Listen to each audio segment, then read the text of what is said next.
Makam yang kita kunjungi kali ini adalah makam Tan Tejo Gurhano.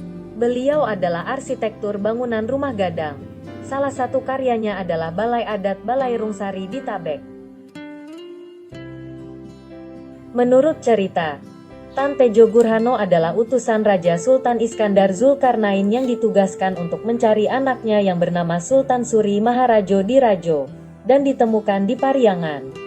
Makam yang terbuat dari susunan batu kali ini berukuran 25,5 meter dan lebar 1,20 meter.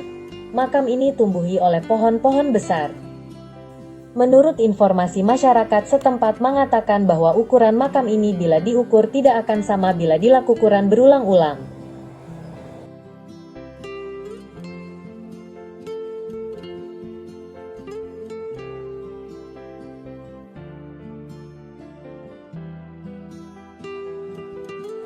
Di sisi sebelah barat makam terdapat batu sandar sebagai medan nan bapaneh sebanyak 5 buah.